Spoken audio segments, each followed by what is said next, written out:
Hey team, hey players, gather around. It's halftime. It's the middle of the day, and here's my inspirational speech to pump you up for the second half. So I am going to talk about why I stopped showing up in my business, my coaching practice, for a little bit. So obviously I'm showing up right now. But why you don't have to stop showing up in your business. Like why it's unnecessary to stop, and like a way to look at it so that you don't. Because that's the cool thing about when these things happen to you, you learn. You learn from them. So, why? Let's get to it. Why did I stop? Well, here's the thing. It's all about how you think, the thoughts about a situation. So, I'm running a business. I've been running a business, coaching business professionally for 9 years now. And it doesn't matter. You still have these situations that come up. You have not helpful thoughts about. So you're running a coaching business and, clients don't renew. Clients say they're going to sign up and don't. Things like that. And then things that, that I do that kind of screw things up, right? So it's like this circle. So I screw things up, and then I have thoughts, and then I have thoughts that just screw more things up. Well, let's just be more specific. So let's just say that I am in the coaching, working on the business, and then I have some thoughts.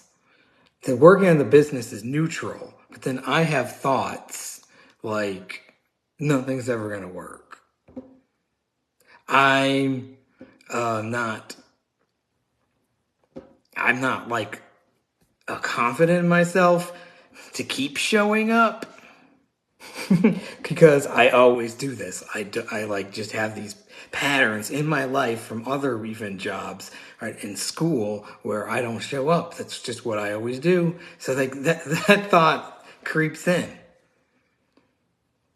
Actually, that thought can creep in if a client just signed up. A client just signed up with me and paid me money and is excited to work with me, and then I have this thought yeah, but I'm not going to show up to get other clients. I'm not going to show up because that's what I always do. So that's the thought. And then what happens when you have these thoughts? Well, they're feelings. So then you have these feelings like discouragement, fear, and then it gets worse as you're thinking these things. It just gets worse, and you're depressed. I'm feeling depressed, and then I'm feeling powerless. It's all the way to powerless. And then what happens when I'm feeling these feelings? Then it affects my actions, right? The feelings affect the behaviors. So I'm in this fearful and powerless state. And when I'm in that state, I don't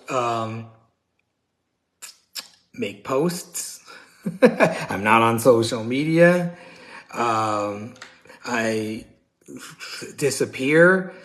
I stop meeting people. I stop connecting. I stop inviting people to coaching sessions. I stop brainstorming about the business. I stop having business meetings with myself.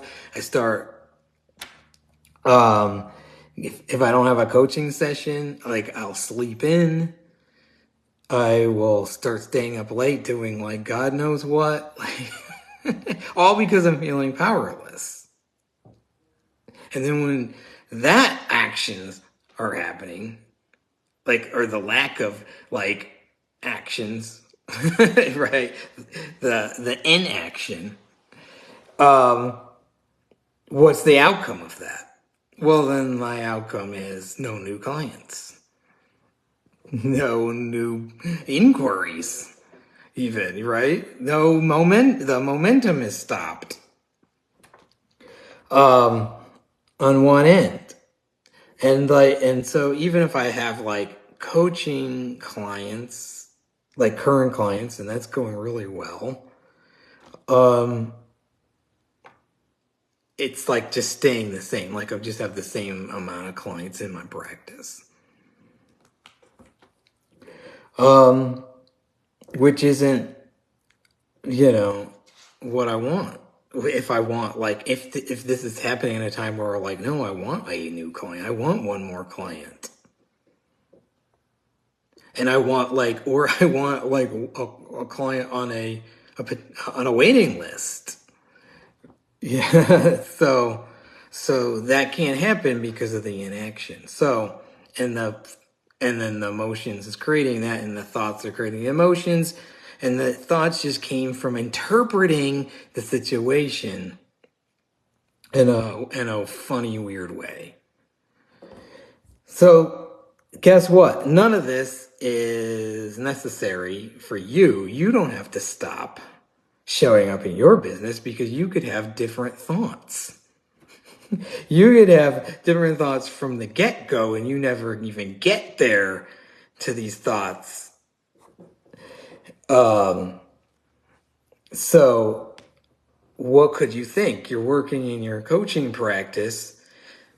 You're working in your coaching practice and it's neutral, remember?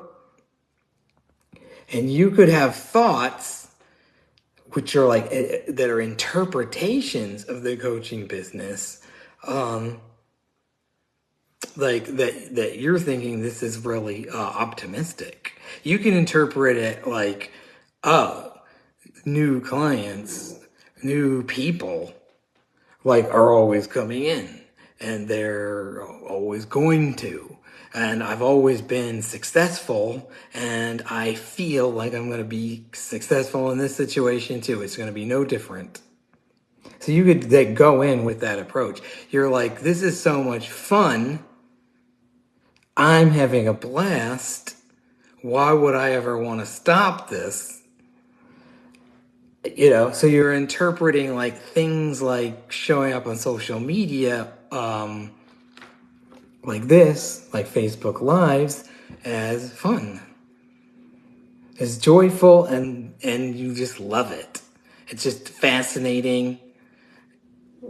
It stimulates you, so it's meaningful, right? So you could keep thinking those thoughts, and then what feelings come with that? If that's your interpretation, then you're going to feel excited. You're going to feel passionate, right? Enthusiastic. And love is an emotion. You can feel love. You'll feel love, like you're in love with your business. Some people say that their thoughts are, I'm in love with my business, and then they feel it. Like that good, like just as good as a romantic partner. So what actions then come from that? If you're feeling that enthusiasm, that excitement, the passion, the love, well, you're gonna like show up more. You're gonna like decide to post a testimonial. You're going to decide to ask a client for a testimonial. You're going to like decide to invite someone into a gifted trial coaching session. You're going to make an offer. You'll make posts saying your offer because you're so excited. You'll like go out into the world and meet new people. You will connect with them and want to tell them what you do. And you'll want to, demonstrate your willingness to help. All from that emotion of excitement, enthusiasm, and love. And then what's the outcome? if you're doing those actions. Somebody's going to sign up. Somebody's going to say yes. You're going to have new client and then new money. And then you're more likely to get a referral, right? They're more like then you're in the pocket of momentum, and then people reach out to you that you didn't even know, right? Then you reach, people are finding you. They're finding you in like strange ways. So that is awesome. That's what's on the table here. So you don't have to recap, you don't have to think these shitty thoughts that I was having that made me like stop showing up in my business. And then I think that there's a pattern, and then I repeat the pattern because I say there's a pattern. I say I always do this. I always have these pockets of like disappearing and thinking everything is gone to shit. And then I'm not even coachable, right? And then in these pockets, like I could meet with a coach and nothing even works. So there's this toxic little pattern of that you do not have to experience, and I'm here to inspire you, encourage you, and stay with you. That's what's awesome. It's like I'm willing to walk right alongside with you, like you're running a race, and I'm going to like keep cheering you on, boosting you up, encouraging you to keep going and think of the thoughts necessary to have the emotions, then to take the actions to get the outcome that you want. All right. I hope this inspired you today and that you're going to just go out and kill it. Like no matter what's happened before or earlier in this morning, no matter what, even if you were just sleeping all the way up until now and you haven't even felt like you've had a day yet, you're going to nail it. You're going to kill it. You're going to get in the shower. You're going to get dressed in really cool looking clothes, and you're going to go out there and you're going to do something. You're going to have fun. You're going to live your life. All right. I love it. I love talking to you, and I will see you at halftime tomorrow.